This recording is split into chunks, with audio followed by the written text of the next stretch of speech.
Good morning and welcome back. Car here in front of us is a gorgeous one and I can't wait to show it to you. Again, my name is John. I am Orphan Car Garage and I'm located in Abington, Massachusetts, which is about 30 minutes south of Boston.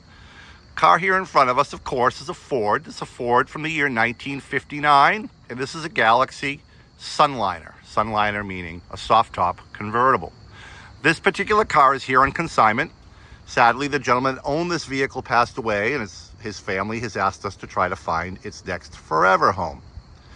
A gorgeous car in design, a gorgeous car in colors and accessories. This color is called Inca Gold, and this vehicle was born Inca Gold. We've determined that from the data plate in the door jamb. You'll also notice that the vehicle has these beautiful Galaxie Hayes, I believe, accessory wire wheels with the Ford emblem.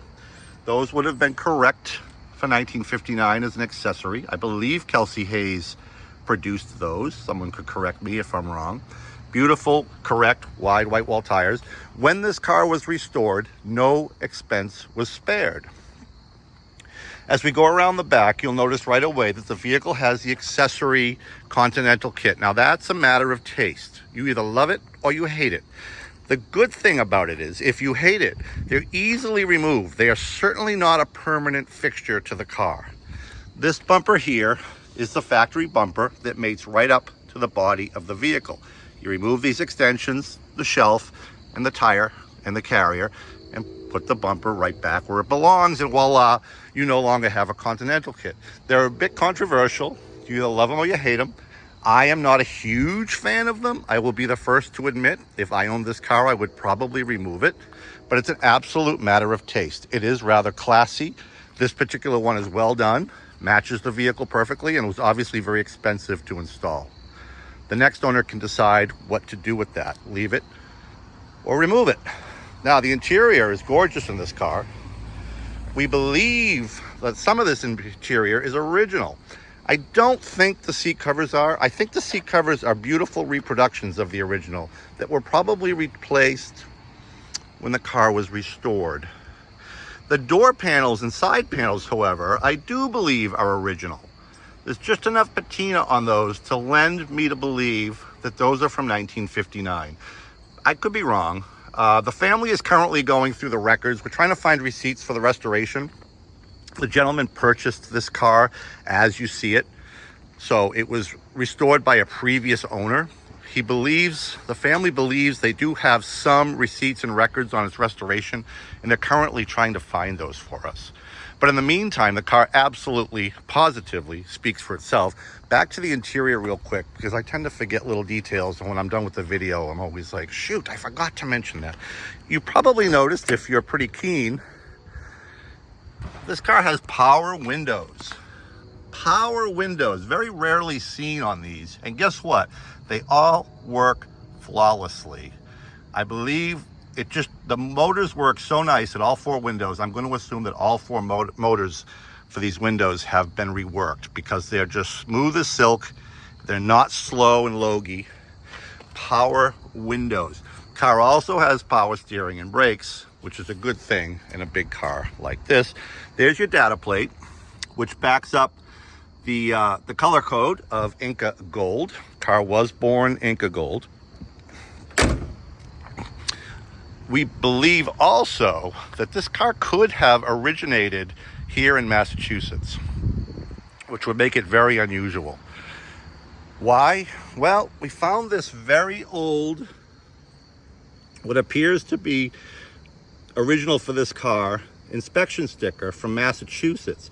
The date is illegible, but I'm going to guess that's probably late 1950s or mid 1960s vintage inspection sticker, which would lend us to believe that this car originated in the state of Massachusetts, which is absolutely unbelievable because, of course, we have rust up here.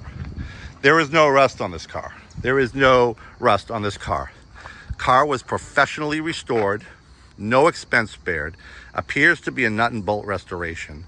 We cannot find any signs of body filler. There's no patches in the floor. It appears to have been a really nice straight car to begin with. The odometer shows just over 100,000 miles, I believe. Probably original. engine-wise, and I'm going to start the car up for you. The undercarriage of the car is very, very clean. I've got pictures of that on my website. The convertible top is also power operated. Works beautifully, and it's white. Pictures of that on the website. You'll notice the auxiliary wiper switch there. Someone did that. The wipers work through that auxiliary switch that was added later. The factory switch here does not operate the wipers, but that one does. That's the only thing I did want to point out to you before we start the car. The heater works, the fan works. The original AM radio, which appears to be a town and country style radio, which also would have been an option in this car, does not work. There may be a reason for that. In the glove box is one of those custom sound stereos, built in very professionally with its own box. CD player, cleverly installed, cleanly installed, and there's a little antenna out there on the cowl that leads me to believe that it's Bluetooth and probably Sirius radio compatible. I have the instruction sheet manual for the radio here. That does work. That's probably why this doesn't. They've probably hijacked the wiring for the new stereo. Nicely done. Probably classic auto radios or one of those. This car has the optional 332 V8 engine. This car would have come standard with a 292. It has the optional 332, and there was another one that you could get that was a 352. This has the middle range engine, which was an option, the 332. I stand corrected on the mileage, 98,846. I thought it was closer to 100. 98,846, which we have every reason to believe is original to the car and not spun over.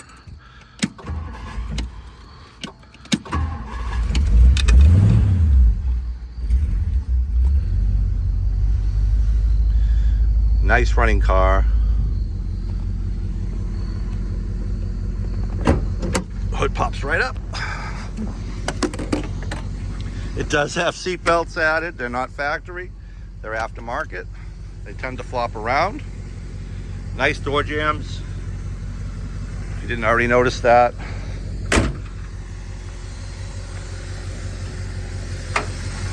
Very smooth running engine.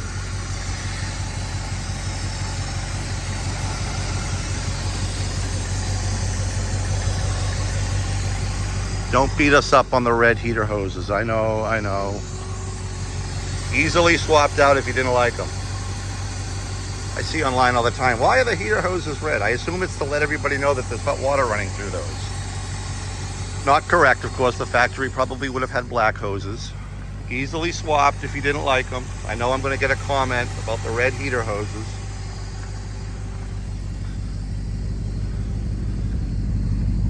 Nice burble from the exhaust.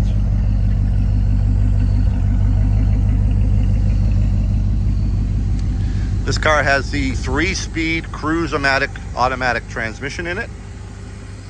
You'll also notice, if you haven't already, that there's an aftermarket grille on the car. Very correct aftermarket grille. Looks like something that would have been available at your speed shop in the early 1960s. We do have the original grille for this car. We have the original grille. There's photos of that grille on our website, in our listings in Hemmings and eBay. So if you didn't like the aftermarket grille, I think it's rather sharp. You could easily convert it back to the original grille. We have it and it's in terrific shape. While I'm on that note, the grille has a very George Barris theme to it. George Barris's signature is underneath the trunk lid of this car.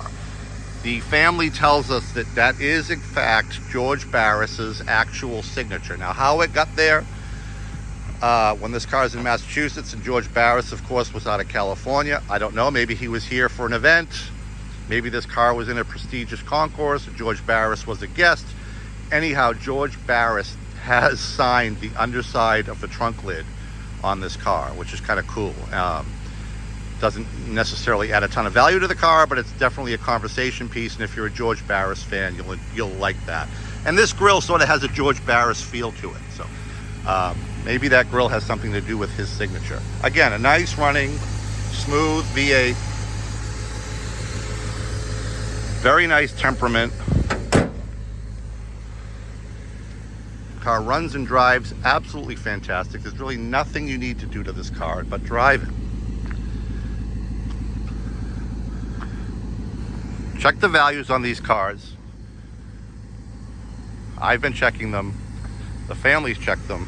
We've all come to an agreement that a fair price on this car is $43,900. $43,900. Now, if there was a bow tie on the grill of this car, you could probably add $20,000 to that price. So that makes the Fords far more affordable, and again, a little bit more unusual. And this particular car and its color combination and those crazy wire wheels absolutely knocks it out of the park. And maybe George Barris's signature has a little bit something to do with that too. $43,900. Call us if you're interested. We'll talk to you. We can arrange transport. I would strongly suggest enclosed transport. You want to fly out, you want to send somebody here to check it out, I completely welcome that. I have nothing to hide on this car. It's absolutely gorgeous. Give me a call, 508-954-8090. Check us out on the web. Full gallery of photos on the website, orphancargarage.com. Like us on Facebook, and of course, subscribe to us here on YouTube. And as always, I appreciate your time. I appreciate your support. Throw your thoughts in the comments below. Got another car coming up in a couple days I think you'll enjoy too. So stick around. We'll see what comes up next. And again, thank you so much.